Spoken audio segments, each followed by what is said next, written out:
Voici la saison 2, un nouveau départ podcast. Pourquoi ce podcast? Parce que beaucoup de femmes de mon entourage de plus de 50 ans se sentent perdues, complètement larguées. Et il existe beaucoup de solutions pour trouver sa place et rayonner avec authenticité.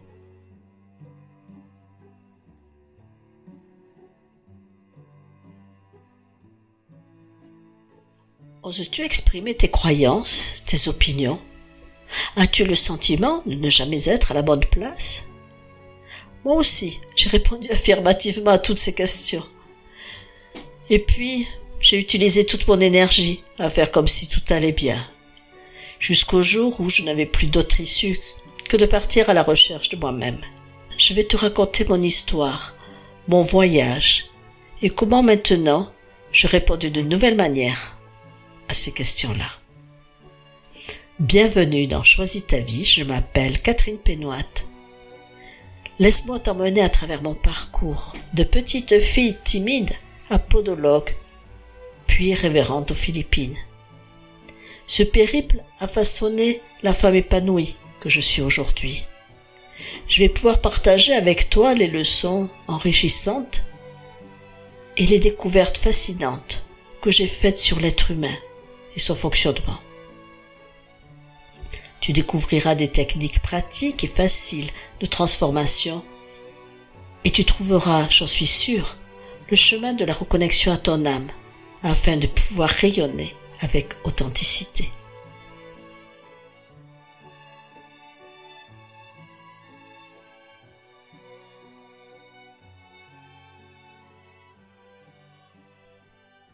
Ce podcast représente pour moi un aboutissement.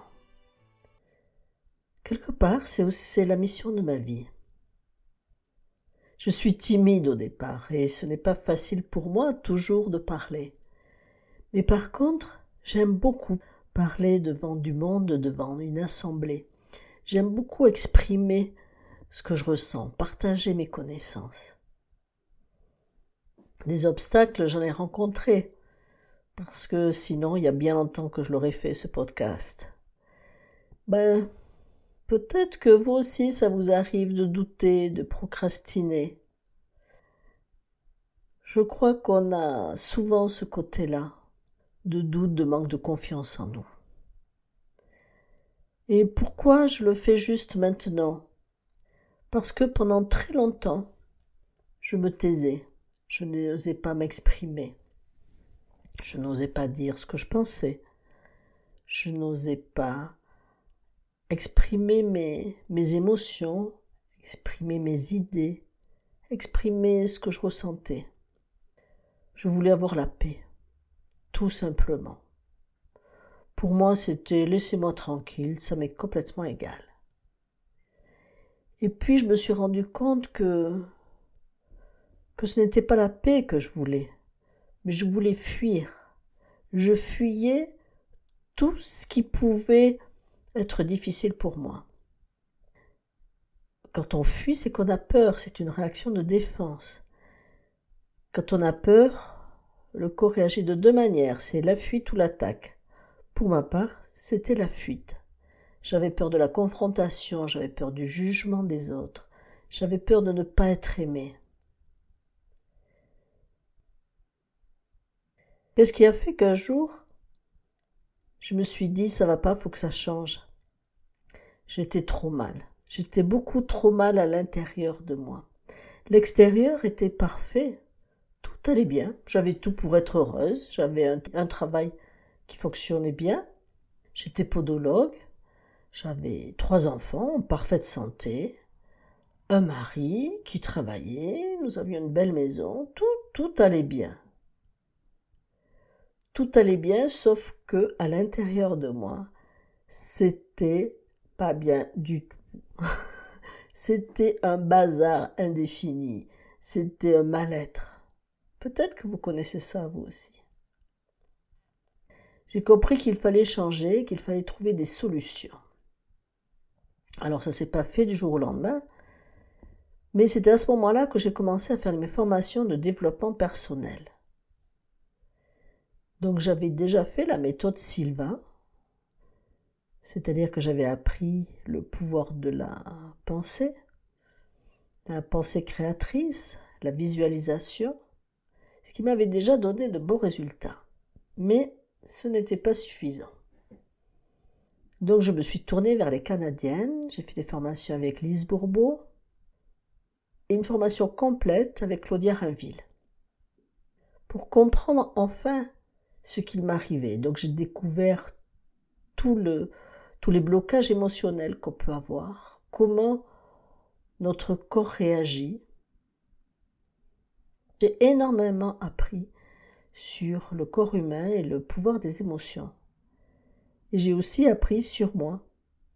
Et l'élément déclencheur a été un retour dans une vie antérieure, lors d'un stage qui n'était pas du tout fait pour ça. J'ai fait un retour dans une vie antérieure. Et là, ça m'a amené une compréhension énorme. J'ai compris, enfin, ce que je vivais et pourquoi je le vivais. Des attachements qui ne devaient pas exister, qui ne ressemblaient à rien, étaient si forts pour moi. Pourquoi je vivais cela? Pourquoi mon père était parti, était décédé quand j'avais 17 ans, que je n'avais pas pu lui dire au revoir? Pourquoi ce vide que je ressentais au fond de moi? Et ça a été une énorme révélation. Vous savez qu'on dit un jour la vie se met en place, et là j'avais toutes les pièces du puzzle ce jour-là.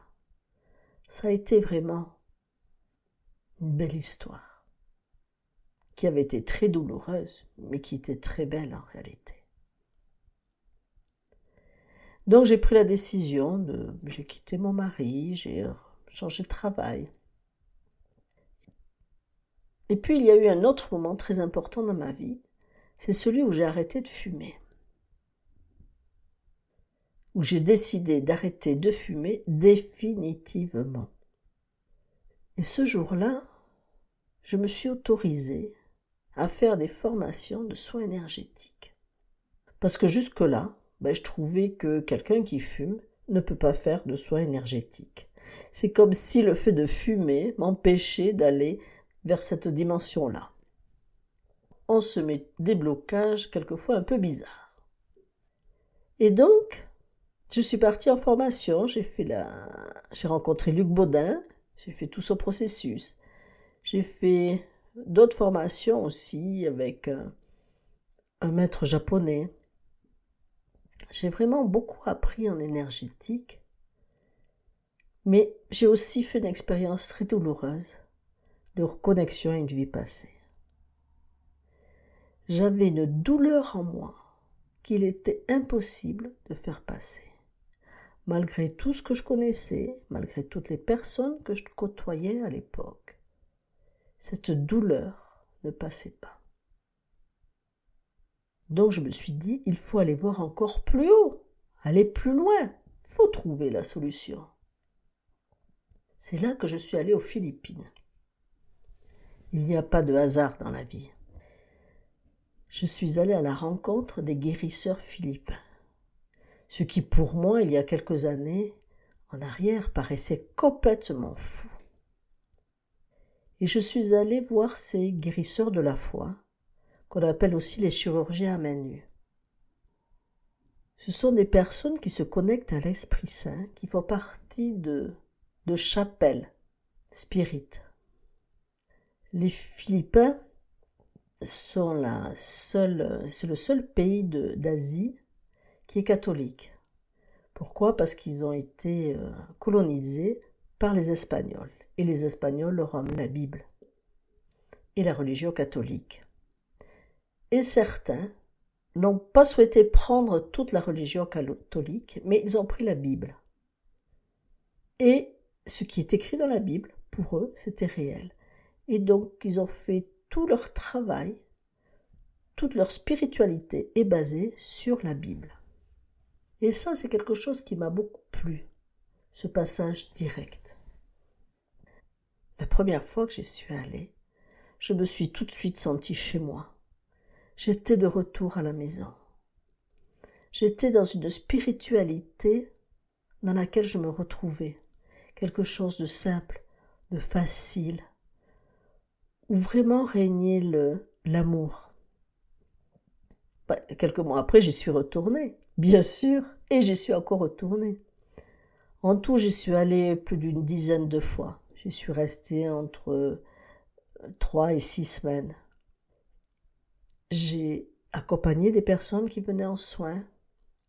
J'étais à côté du guérisseur. Et puis, j'ai demandé à être formée pour être révérende. Et quand j'y repense encore aujourd'hui, je me demande d'où vient cette idée. Pourquoi j'ai dit ça? Mais quelque part, c'était plus fort, c'était au fond de moi, il fallait que je le fasse. Donc, des révérends sont venus pour m'apprendre à étudier la Bible, pour m'apprendre à prêcher, pour chanter, pour me connecter à l'Esprit Saint.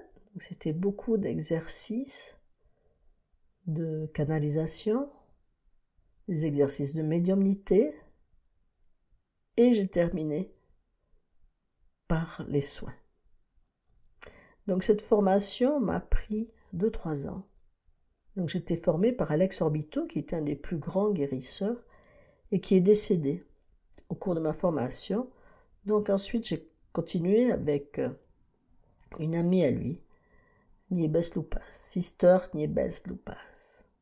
Et c'est elle qui m'a nommée révérende. Mais bon, je ne peux pas tout vous raconter ici parce que ça serait beaucoup trop long, même si j'aime beaucoup en parler. Dans le même temps, j'avais fait des formations des lectures akashiques.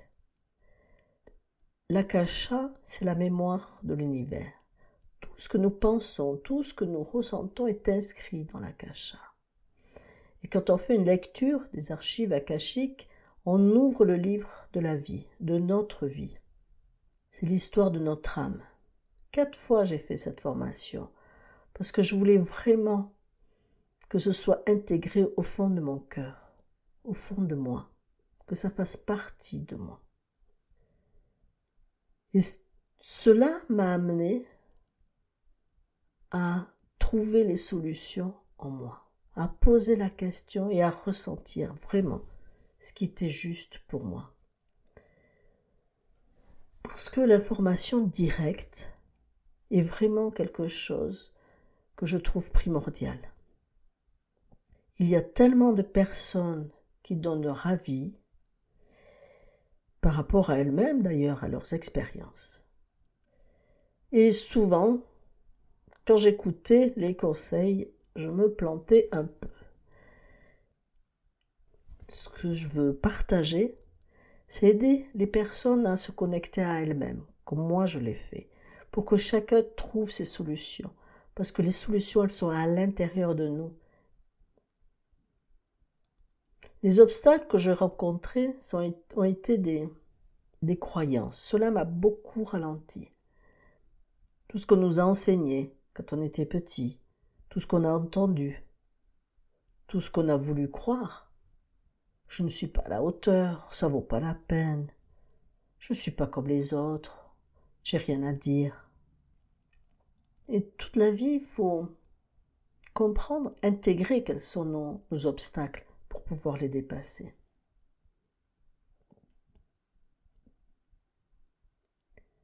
Ma certitude aujourd'hui, c'est de vouloir parler, de vouloir partager pour changer le monde. Je veux être une voix qui parle de paix intérieure, de paix avec soi-même et de liberté, la liberté d'être soi, de pouvoir rayonner, de dire qui l'on est. Ce qui me rend le plus heureuse aujourd'hui, c'est de pouvoir contribuer à un monde meilleur, de pouvoir donner des petits coups de main aux personnes qui en ont besoin et d'avoir montré le chemin à mes 3 filles. Mes 3 filles qui maintenant sont adultes, mais qui ont vu qu'on peut changer, qu'on peut évoluer, qu'on peut s'épanouir. Parce qu'aujourd'hui, je suis vraiment épanouie. Et ce que je ne veux surtout pas, c'est faire partie des 95% des personnes en fin de vie qui ont des regrets. Pourquoi aujourd'hui je n'ai parlé que de moi? Parce que je sais que nous avons des points communs. Je sais que mon histoire peut résonner en vous. Et dites-moi, qu'est-ce qui résonne en vous et quel thème vous interpelle? Merci.